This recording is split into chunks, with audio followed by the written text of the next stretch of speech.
ওখানে ছোট শিশুরা শুয়ে আছে, কিশোর যুবকরা আছে। আপনাদের জীবনে অনেক কথা শুনেছেন, এই কথাগুলো গভীর মন দিয়ে শুনুন। বিষ্ণুই বলতেন, নাহাইতুকুমান জিয়ারাতিল কুবুর, আমি তোমাদেরকে কবর জিয়ারত করতে আগে নিষেধ করতাম, কিন্তু এখন নিষেধাজ্ঞা প্রত্যাহার করে নিলাম।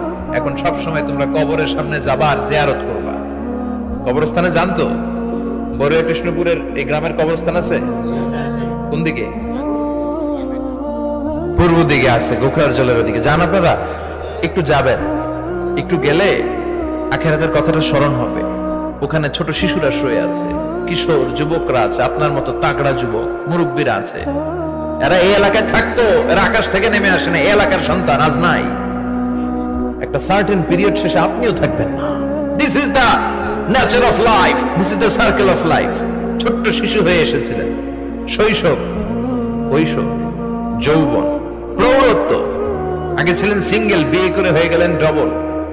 এরপরে আল্লাহ আপনাকে একটা মেয়ে দিল, এরপরে মেয়েকে বিয়ে দিয়ে শ্বশুর হলেন, এরপরে ওই মেয়ের ঘরে সন্তান হতে নানা হলেন। আর কতদিন? অনেক দিন হলো তো, অনেক লম্বা সময় পেয়েছেন আপনি।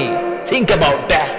এবার যাওয়ার কথা ভাবেন, আখিরাতের সামানের কথা ভাবেন, ফিরে যেতে হবে। কি শক্তিশালী যুবক! বার্ধক্য চলে আসলে লাঠি ছাড়া চলতে পারে না। কুচকুচে কালো দাড়ি সাদা হয়ে যায়, দাড়ির শুভ্রতা, বয়সের ভার, রং ধরা যৌবন জং ধরে শেষ, ঠিক কিনা?